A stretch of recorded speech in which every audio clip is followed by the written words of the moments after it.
comprendre biso batloka ba faire aro yembaka na lingala.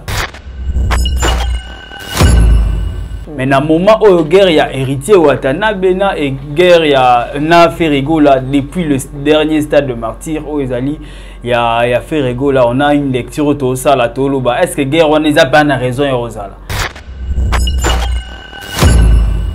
Fera relever dos et là que n'a pas sa date à sika il ne peut pas revenir ici bando soit na rato mon qualité ya kanda ba bima goto ba kindingu ba bima ba soit ni la mara moro boyku to eza na raison ya soit ni lelaté.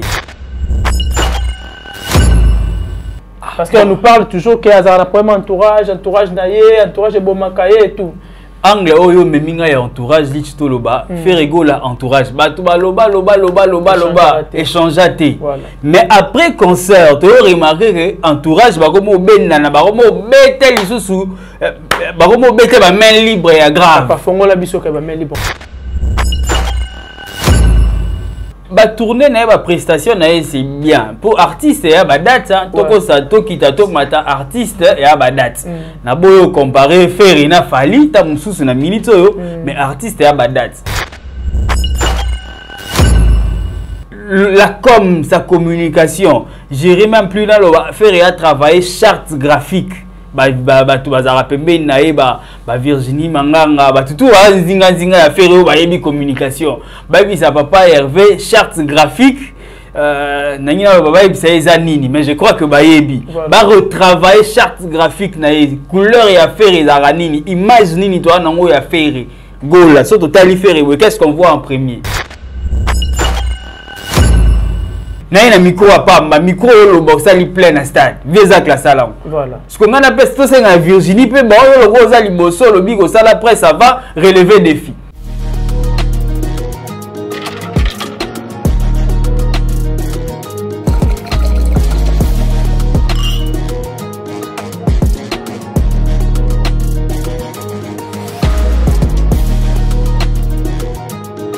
Champagne dans Oscar.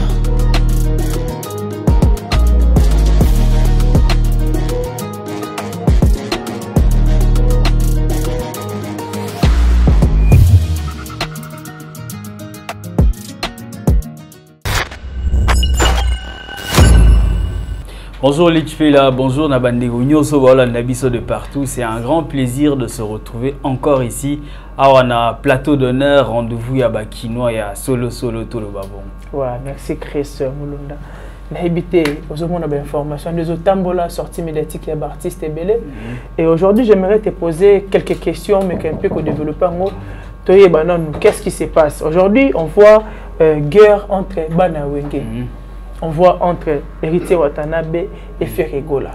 Donc la guerre moi je peux dire que ezangi penza mutuna makolo et tout. Mais je sais pas à ton avis si on peut expliquer ça. Non mais na histoire il y a musique surtout na histoire il y a Wenge bande banda ba guerre wana za na ngoto mona ba beta na mitu depuis JB Nawera depuis le grand Wenge en fait.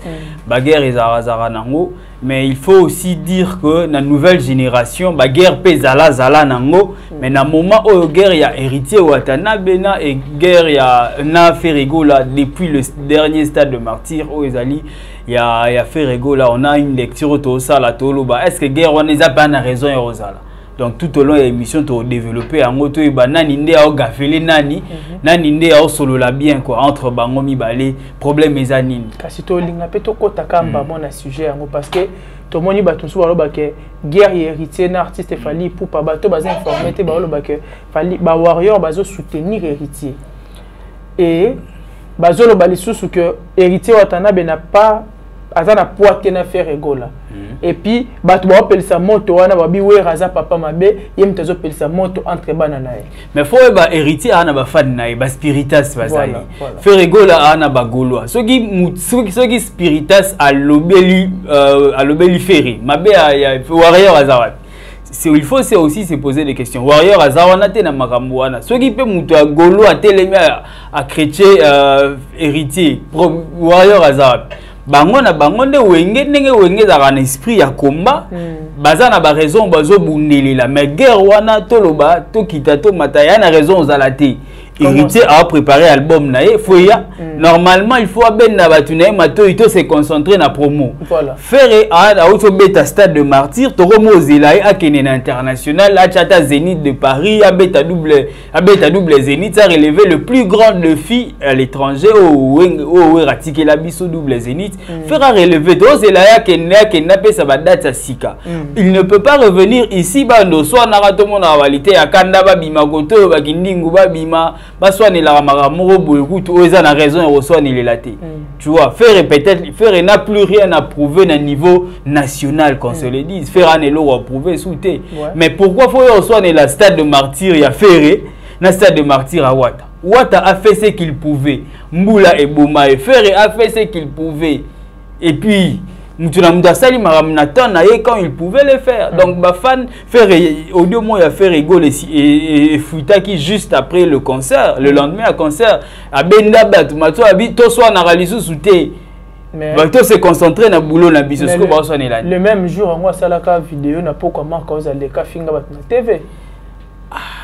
Bon, moni musique air tozali ya Congo ya suna air à polémique télé. Voilà. En vrai, musique toi na pour ça ya polémique isoute. Marque ozali ki a fingi bon. Moi mutu mso a finga rapo ya nature nae. Tam susu marque ozali misangai na ndenga mabete peut-être que nature nae ven nae. Soit ça devant micro. Bon, on a évité le magasin poli, ça sera trop dur dans le magasin poli. On a pas propos. Mais il est devant micro, soit télémi devant micro, il faut le bagarre maramou ou choqué bat. Peut-être que nature n'a eu comme bon, que dénaturé et comme il passe. Donc il est devant micro, il faut que bêta manquer moi, bon, a manquer moi n'enga misana. Peut-être nature n'a eu comme bon que dénaturé et comme il passe. Quel conseil au ça na clan wenge surtout pour traiter papa na bango rançon de papa mabe azocha guerre entre bana conseil no copé ça entre les deux artistes donc faire rigoler héritier watanabe. Bon na conseil au ça bango te pour bana ba conseiller meke bana ba dire mais ce que faut neto biso bato média il faut to sunga bango tu vois biso bato média il faut to sunga bango héritier watanabe à Betagi stade de martyr 25 décembre stade de martyr nae et Pessineng Pesagiwana c'est vrai le monde les a quitté mais et Pesagi bon c'est parmi le meilleur concert ya Bastade on attend d'héritier à annoncer album nae tous elaé à conquérir peu d'autres scènes tous l'héritier à fixer nous la Côte d'Ivoire tous l'héritier na à Beta Gabon tous l'héritier à Beta Poto c'est vrai nous les apoto tous l'héritier à ça ba vraie date na Bastade c'est tout tous elaé il a fait un bon moment à l'Obarane souté. Donc, tous l'héritier, n'a pas tenu au bord de moto. Tant mieux, va signer, va ça la force, va payer sa artiste, n'a pas de force, va payer ça y est, ma cambo. Pour qu'il a réussir, bah, grand défi, les Alibosonai. Ferrego la vient de nous faire le stade de martyr. Abeti nous la monnaie dans le stade de martyr. On attend tout le niveau national, faire à Kanisi Batoumounoko. On le voit souni, pas bêtis à 80 000 places. Bon, on a posé question parce que on sait tout le monde dit que Ferrego là. Entourage n'est Arababé. Peut-être conseil nayo artiste pas quoi quand apporter les 1+. Parce qu'on nous parle toujours qu'il y a un problème entourage naye, entourage bomakaye et tout.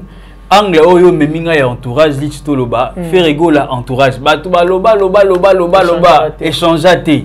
Mais après concert tu remarqué que entourage ba comme benna na ba comme betel lisusu ba comme betel ba main libre ya grave pas fongola biso ka ba main libre. Mais tout le monde a ogoto abimi par exemple là c'est exemple Morana banakini muzeki ndingwa zuka lité ya kanda kuna wa fashenga ya munoko toboka na ko manquer au respect wana munoko fulu donc wana bomba wana bango ba beta na mutu to longo wana tout le monde ba Vasco mabiala kuna sala vidéo kuna lo baboyo faire façon melanga lupangu wata abeti stade de martyr aka stade de martyr recette là combien aussi faut aux ala faut aux ala franc parler il a fait 80 000 places oui recette là combien peut-être bango va penser que Babo ça que l'artiste aussi a des capacités ba fan ne ba koya papa qui a quand ça siko que grâce na bango des artistes na bango concerné les cas qui batu ba ki stade de martyr pour na faire voilà vous comprenez mutake stade de martyr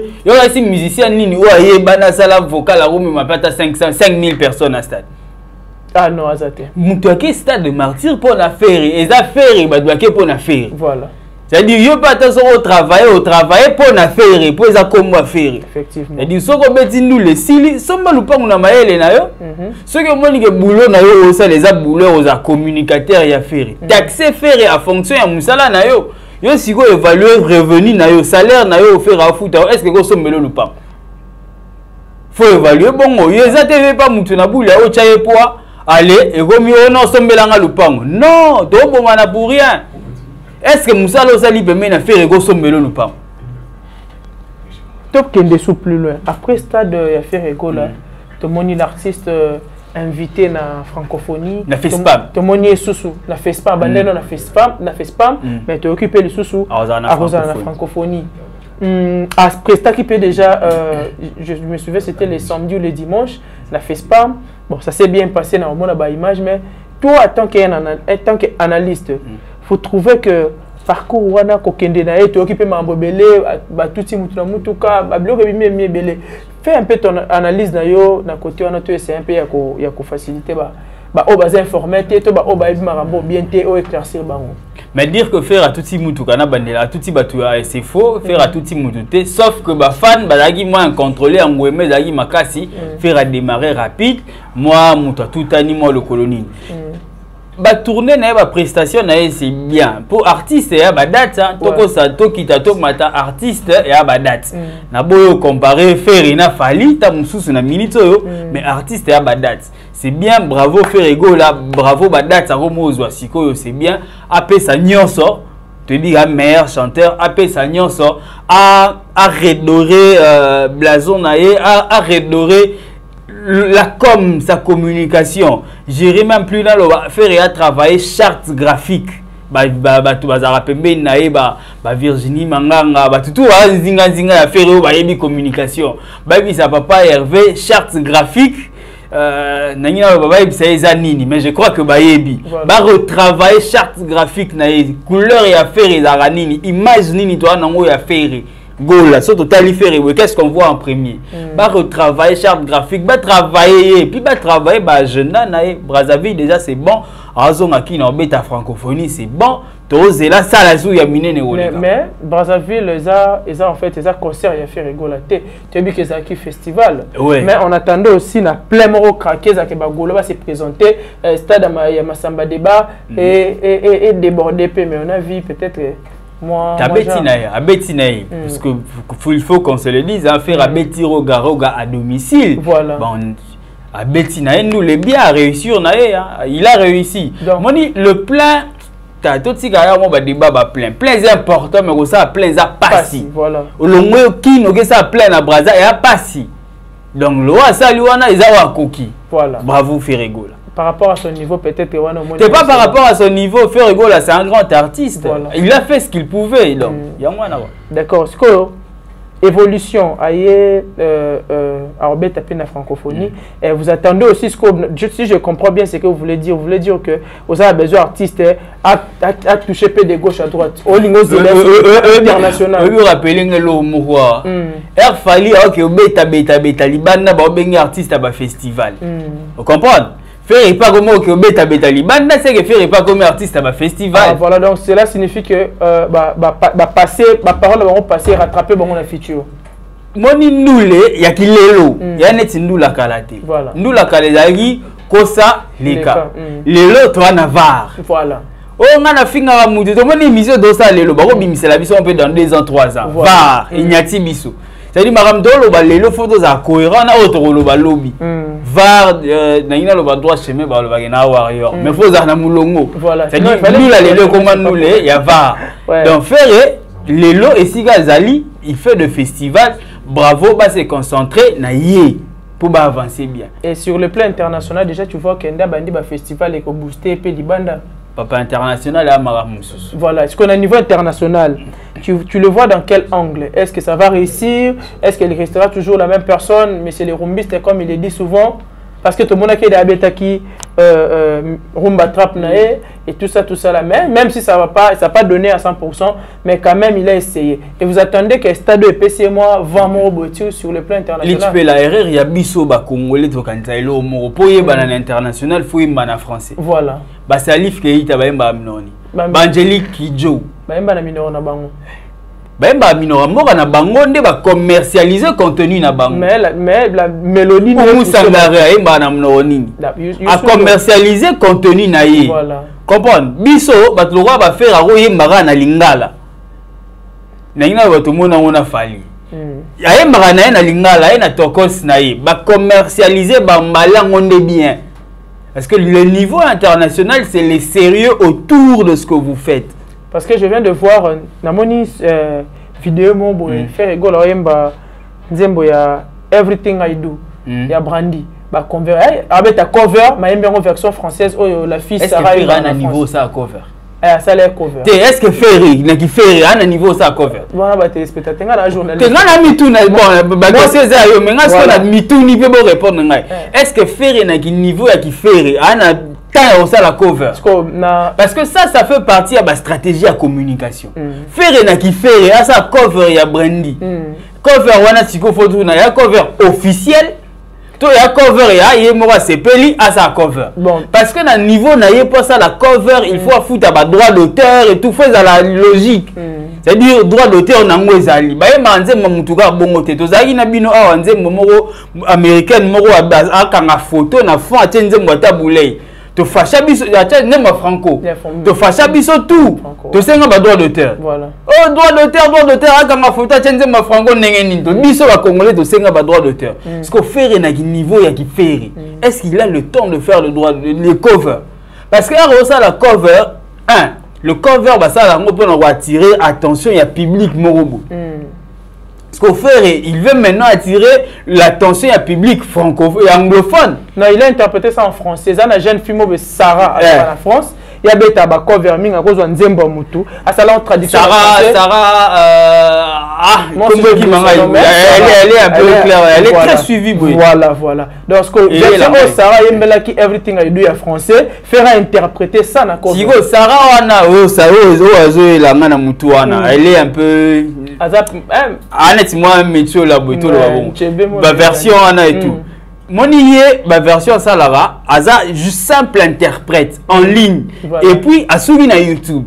Cette version là ne peut être commercialisée sans l'autorisation de l'auteur. Voilà. Ce qui fait à ça vidéo à sentiment par exemple on a parlé na à sali photo à sali selfie à yembi ça passe.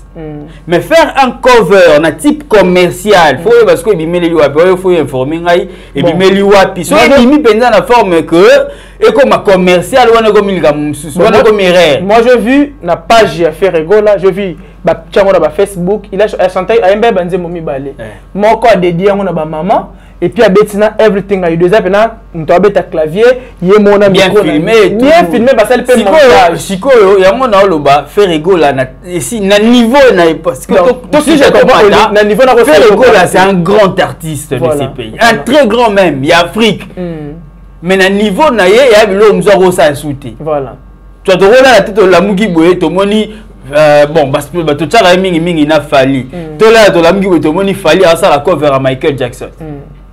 Il y a Michael, il y a un grand prêtre, mais Fali. Tu fallait ça cover, il y a Pididi. Au moins, il fallait que ça la cover, il y a un grand prêtre, R. Kelly par exemple. Donc, ça Trump n'a sortir une vidéo de ce genre, Wana et RR, cover les arbitres à débitants. Voilà. Tout le monde est bien affilié à ça la cover, il y a Marie Missamou par exemple. Il y a un concert, n'est pas là, il y a un beauté. Tout le monde cover, il y a Tatiana Cruz, Masai Langa Bikamo ya Marie Missa. Wana ya bilor ba débutant. Tu as besoin d'attention ya batou. Ah bon, on a bêta cover. Tu vois ça la belle romo genre au ça la bango plaisir mais donc équipe ya communication na côté wana ba beti moi ndika. Ah, communication. Bon mec un peu kobongisa côté wana parce que je vois Chris Aza pena serveur non donc c'est une erreur donc grosse erreur bo sali pena robet artiste ça la cover ya Nzembo Brandy en plus si on boyi que Brandy na sol na biso so tuni bato belé ba bien te moni artiste nyonso bimara na sol américaine à grand prêtre déjà pour se gagner le monde anglophone, si tu gagnes les États-Unis, non, pour vous, il fallait faire un problème à interpréter. Voilà où tu as un faux dossier. Ils ont que communication. na niveau moko boye à un certain niveau parce que fallait comparer na Ferrego là na la na fallait na période moko boye alobela nenge ba réseau na ezara gérer. Il vous dit tout ce que je poste sur mon Facebook, ça doit être évalué par ma maison de production. Imagine Facebook na mais il faut la évaluer. On a publié photo, il faut la évaluer. Voilà. C'est-à-dire rien ne passe de lui sans être évalué. Or, maison production est évalué et à la bonne portée à l'euro ça les gros anime. Ça apporte quoi na carrière et artiste, na image et artiste contenu qu'on apporter ni. Évaluation on a toi on a besoin pas faire rigole.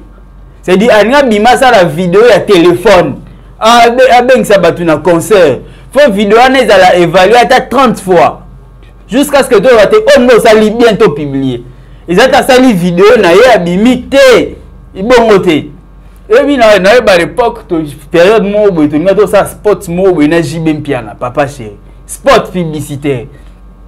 Pas vient nga bengi GDG entreprise mo bo va bengi c'était pour un concert.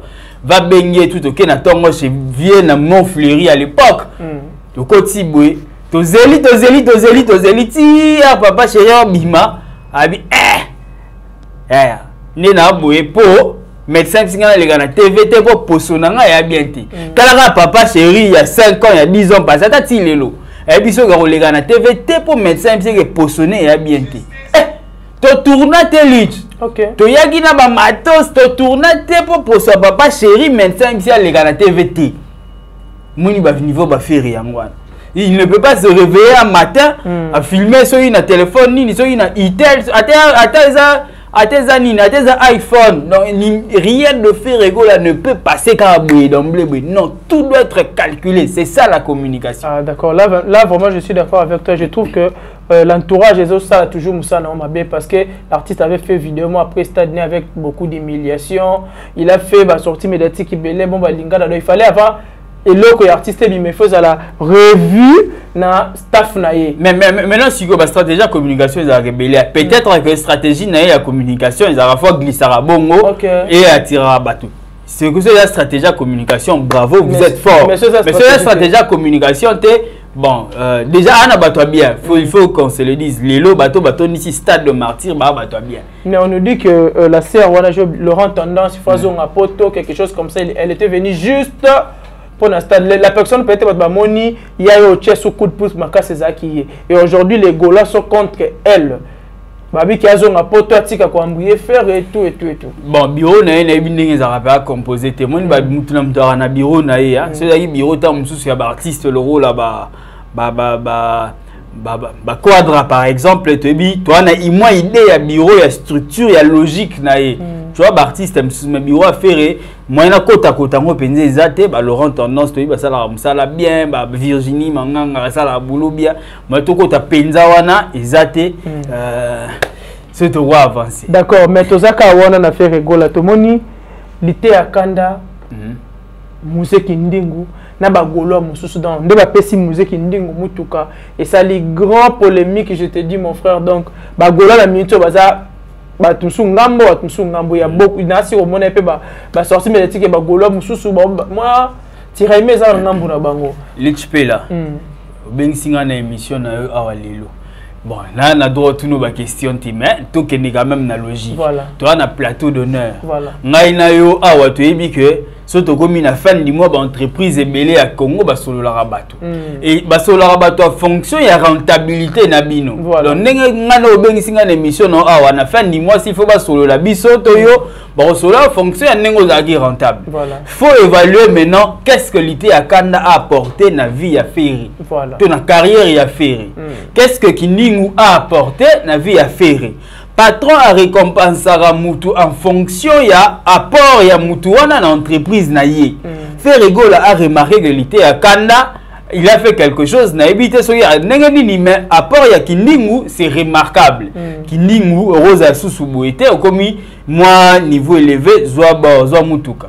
Ma bien ngana to so ne la ni. Bato ba se diviser les ni. Bango sko bazolo baboy. Et moi na on est muke moi si ba sombela ki mutuka. Mutuka par rapport à bébé Braza.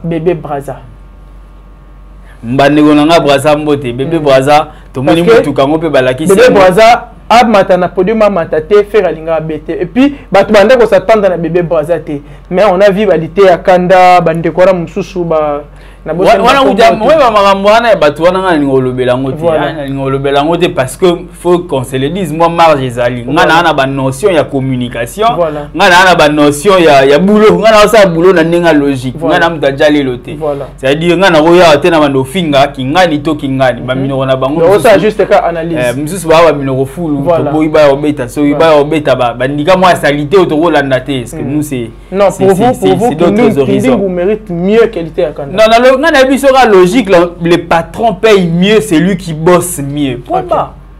Sur aux 8 attends, au moni au salaire grave, c'est que aux 8 patron n'aime pas juger, ngate. Ok. C'est le patron. Tu as vite compris. Donc, patron a foutu, bandeko bozo silika. Patron a foutu mutu c'est leur rendement naie. C'est là musalo muninga ça. Donc, binopso au mérita qui $1000 bozo 1000.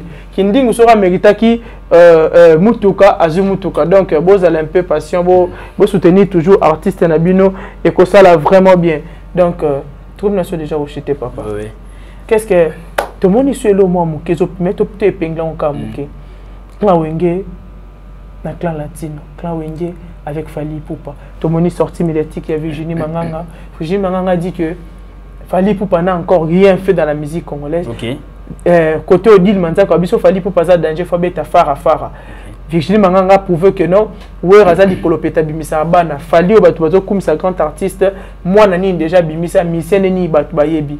Bon na ebité so batu ça différent ba ko différencier sous carrière musicale ya mutu tena ko bimisa bana. Les parents peut-être va penser que ce que zo bimisa bana belendo za grand.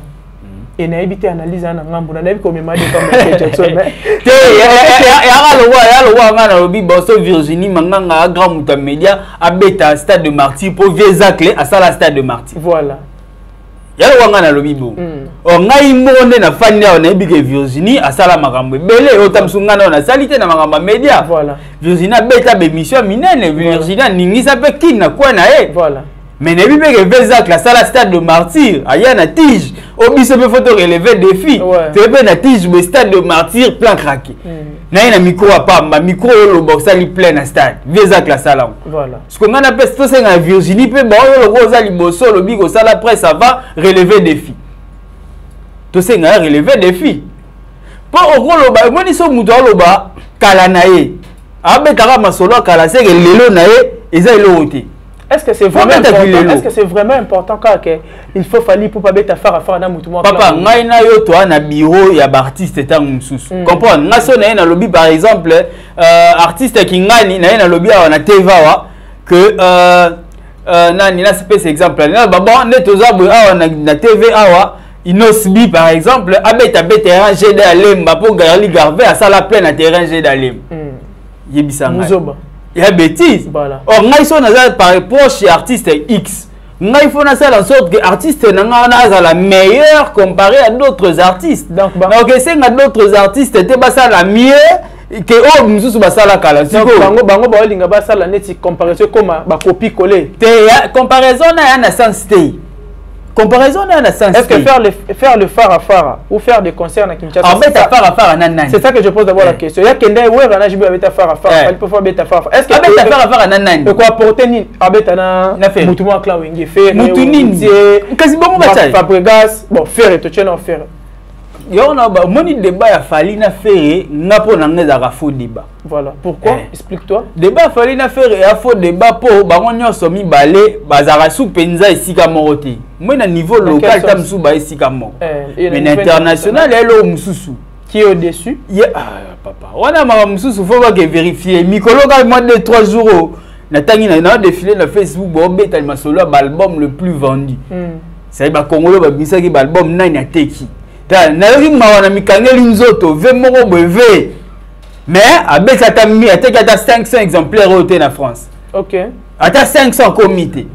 Ce que ça m'a fallu à un disque d'or. Disque d'or, il faut faire combien? Il faut vendre combien pour avoir un disque d'or? 50 000. Si vous avez 50 000, mais mouta beti mange bela combien ta 1000 te.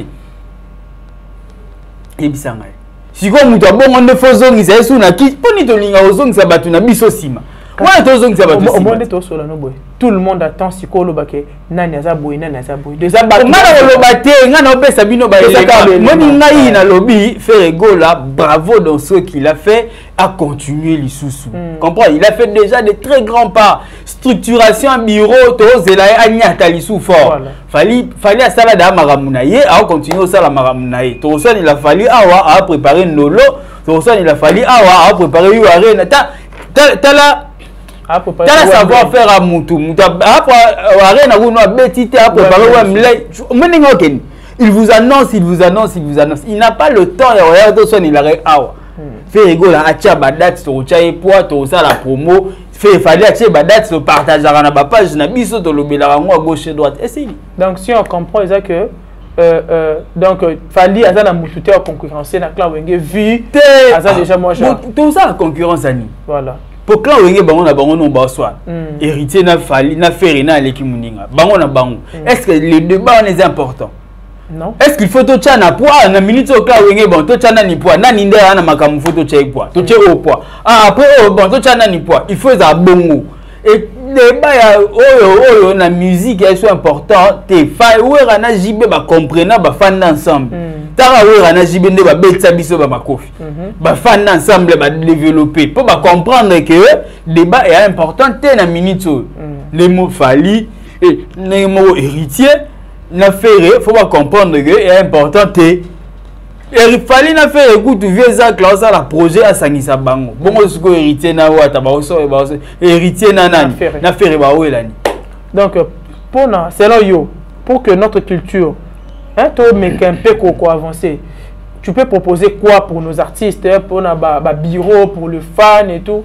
Mettez-vous ensemble, le bureau doit être structuré. Quand on dit bureau et ça bureau il y a formalité bureau penza faut ça bureau mon roi si pour musicien à vivre musicien à vivre ming à vivre na matolo na pire venanga moubé mais quand tu as un bureau sur ta benyo prestation tu mettras un cachet tu vivras de ton travail. Voilà. Sur le bureau est assis, tu vivras de ton travail. Mais quand le bureau n'est pas assis, tu vis des manteaux. Donc, cette comparaison-là, ça ne peut pas se comparer parce que fallait pour prendre lui-même, il y a ça qui est colonne de tu n'as pas été le colo, ça va bunda. Donc, de Virginie va mettre un peu comme ça côté et tout. Voilà. Et puis conseil ni nos copains na jeunes artistes aujourd'hui. Tout le monde a jeunes artistes na biso ba Inosbi ba Gez Mawete na monnaie sortie médiatique et battement Inosbi ba lobby que on peut jamais comparer Gez Mawete à Inosbi parce que Inosbi il était invité na BET Award Gez Mawete nano kenda te na Congo ba kenda ka yena vie na fali et à ton avis tu trouves c'est ça l'équipe en nyoso to lo bani au moins ni bat le web mabiso et ba bureau na biso bayaka na ba petit bitinda voilà vous comprenez. Inosbi est en train de faire sa route. Bravo na Inosbi, l'âge qu'il a, c'est qu'il fait à l'équipe vieille et belé. Voilà. Gez Mawete fait sa route. Na âge azana ngona maramba sali déjà et l'équipe vieille et belé. Voilà. Bravo na bango de se ba avancer. Gali Garvey est jeune, maramba sali et ça est belé. Et puis on va continuer au ça là. Bravo. Mais on a vu aussi l'honorable Cindy Leker à Betty concert na GD Piaka. Non na moni honte balobi Cindy Leker ko kato ton sa GDT non na moni vu que bazana ba ranking na ba clan mususu na ba mususu do ba betier otobenga 12 notamment. Bravo bon en fait dans le temps bravo non na moni vidéo anate so eza bongo OK et puis faut ba mususu ba ko ayendule a filmer ka ba kota vide voilà pour na limiter que sika honorable azali musique ezali mabe na limité mais ça na conseil mon ko pesa Cindy Leker na conseil au PCT mais c'est Chris non PC conseil ni yazana vie quoi peut-être que tu sais quand une personne fait c'est là au moment souya de mon encore malam na conseil au PCT papa Chris pour les capables partir là na conseil honorable Cindy Leker aux 12 na conseil aux 12 Chris là on les a à propos à Chris donc nous sommes presque à la fin de notre émission. Qu'est-ce qu'on peut retenir la Nyo Sotolobia? VAR et côté musique ya Congo donc tous appris dans na nimito loba nimito sala voilà ba oyo ba bunda bien ba oyo ba sala média biso ba tout sala média tout sala on peut bien voilà to propulser ba artiste c'est important te to ya la TV to soigner la bango te to tia bango avant to tia bango makambu ba kindi de l'avant moni na média kala ba média ba Joka Kabengele, ba média ba Vezakari, ba Babaswe, ba média ya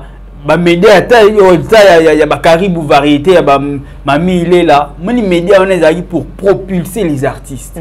Mais média lelo est là pour descendre les artistes. Voilà. C'est le contraire ya média kala. Ce qui fait que les artistes à kala ba mata il y a les lots au ben na bango bakita. C'est-à-dire mutako ça la pas mais au ben ya ka ya na zeya ozana biswa te. Tozongi na média kala. Média pa ya ba Vezakle, média ba ya ba Joka, ba média wana ndeto wana ngoposa. Artiste akende liboso. Ok, merci M.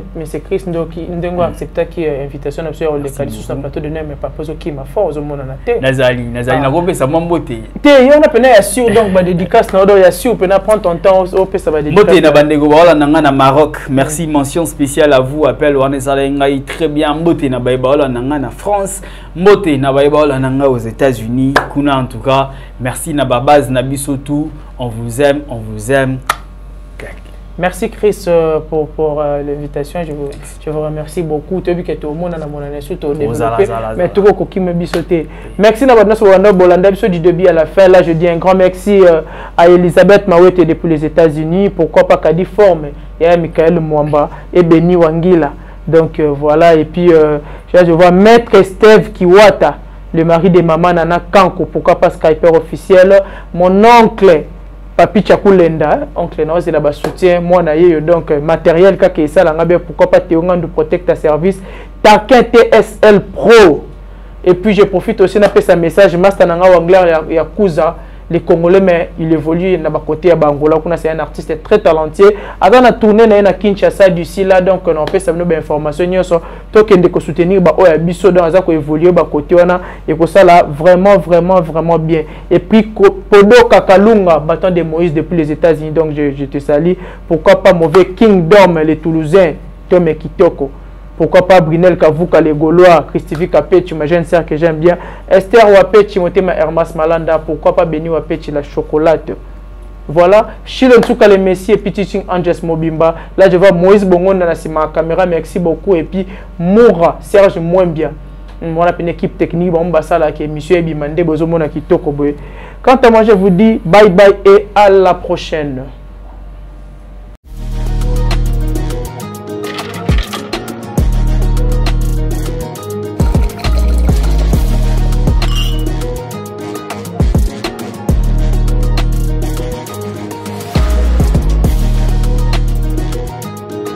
Champagne dans Oscar.